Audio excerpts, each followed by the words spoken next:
নবম, দশম ও এসএসসি পরীক্ষার্থীরা সাধারণ গণিতের প্রথম অধ্যায়ে থাকা বাস্তব সংখ্যা নিয়ে ম্যাথাশালার এপিসোড 2তে তোমাদের সবাইকে শুভেচ্ছা ও স্বাগতম। গত ক্লাসে আমরা জেনেছিলাম সব সংখ্যা একরকম নয়। আজ আমরা সংখ্যার প্রথম পরিবার অর্থাৎ স্বাভাবিক সংখ্যার সঙ্গে পরিচিত হব। তাহলে চলো শুরু করি। একবার ছোটবেলার কথা মনে করার চেষ্টা করো। যখন তুমি প্রথম স্কুলে গিয়েছিলে তখন স্যার বা ম্যাডাম তোমাকে প্রথম কি শিখিয়েছিলেন? যোগ, বিয়োগ, গুণ, ভাগ? না, তারও আগে তোমাকে শিখিয়েছিলেন গণনা। 1, 2, 3, 4, 5। কিন্তু কখনো কি ভেবেছ আমরা কেন এভাবেই গণনা করি? কেন 1-এর পর 2 আসে? কেন 2-এর পরে 3? আর এই সংখ্যাগুলোরই নাম কেন স্বাভাবিক সংখ্যা? আজ আমরা সেই রহস্যই জানব। আজ আমরা কোনো সংজ্ঞা দিয়ে শুরু করব না। আমরা শুরু করব একটি খুব সহজ কাজ দিয়ে। সেটা হলো গণনা।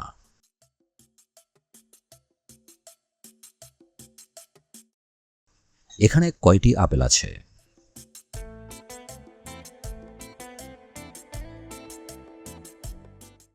এখন কয়টি?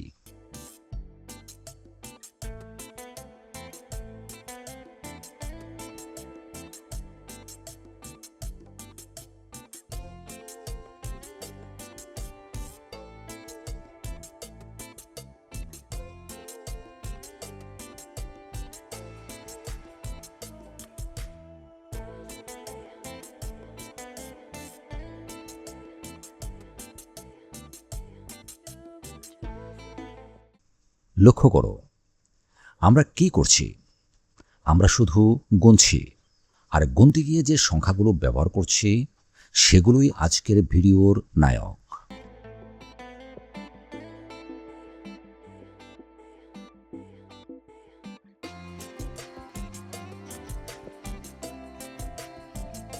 এই সংখ্যাগুলোকে দেখো, এগুলো খুব সাধারণ মনে হচ্ছে, কারণ ছোটবেলা থেকে আমরা এগুলো ব্যবহার করছি।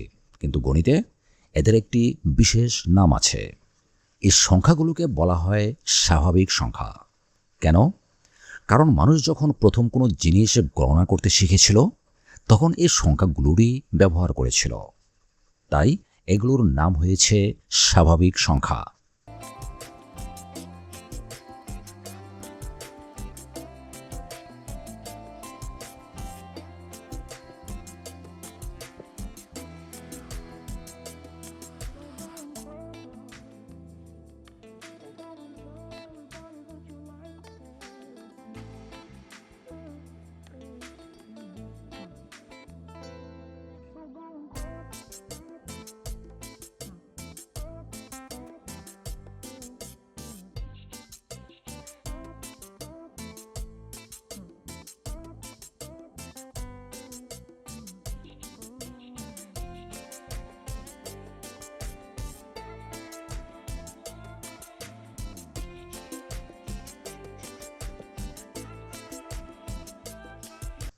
এবার সংজ্ঞাটি পড়ি।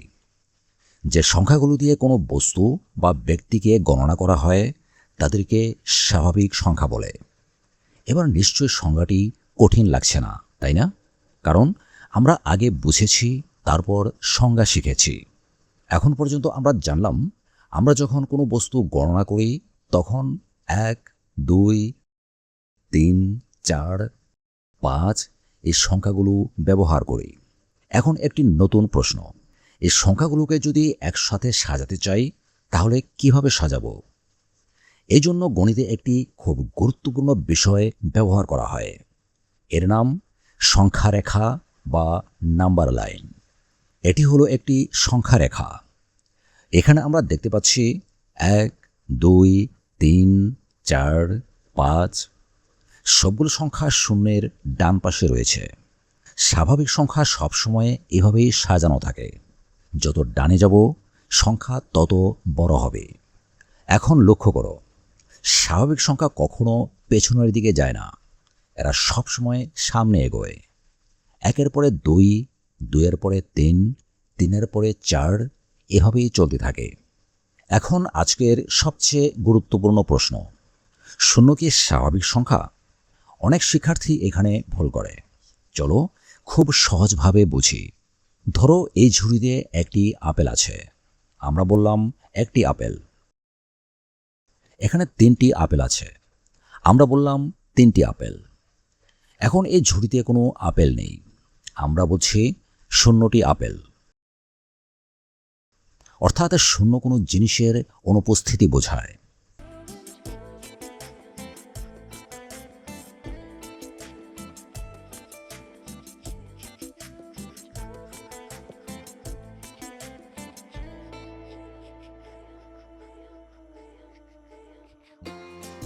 বাংলাদেশের এসএসসির পাঠ্য বই অনুযায়ী স্বাভাবিক সংখ্যা শুরু হয় 1 থেকে, তাই 0 স্বাভাবিক সংখ্যা নয়। তবে একটি বিষয় মনে রাখবে, উচ্চতর গণিত বা কিছু বিদেশি বইয়ে 0কেও স্বাভাবিক সংখ্যা ধরা হয়, কিন্তু এসএসসি পরীক্ষার জন্য আমরা বইয়ের সংজ্ঞাই অনুসরণ করব। কারণ স্বাভাবিক সংখ্যা হতে হলে সংখ্যাটিকে অবশ্যই 1 থেকে শুরু হওয়া গণনার সংখ্যা হতে হবে।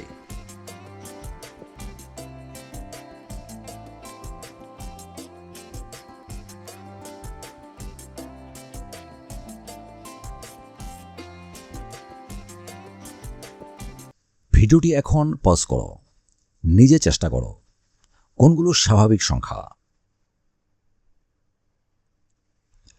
এখন আমরা দেখি কোনগুলো স্বাভাবিক সংখ্যা। 8, হ্যাঁ। 12, হ্যাঁ। 25, হ্যাঁ। 0, না। 3, না। 2/1, না। বর্গমূল 2, না। অর্থাৎ সঠিক উত্তর হল 8, 12 এবং 25। কারণ স্বাভাবিক সংখ্যা হতে হলে সংখ্যাটিকে অবশ্যই 1 থেকে শুরু হওয়া গণনার সংখ্যা হতে হবে।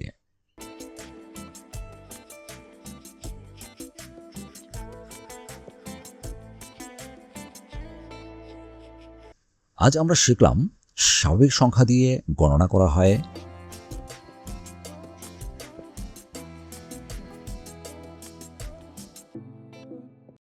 স্বাভাবিক সংখ্যা শুরু হয় 1 থেকে,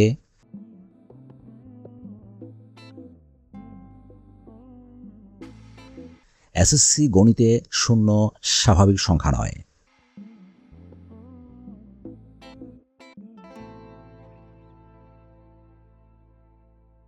সংখ্যারেখায় স্বাভাবিক সংখ্যা শূন্যের ডান পাশে থাকে।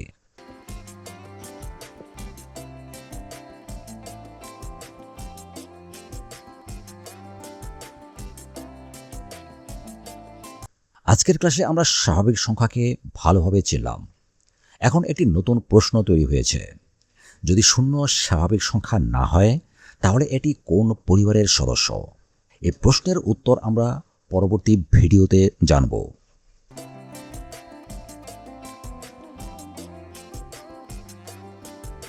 পরবর্তী ভিডিও, শূন্যের গল্প, অর্থাৎ শূন্যর জন্ম ও গুরুত্ব।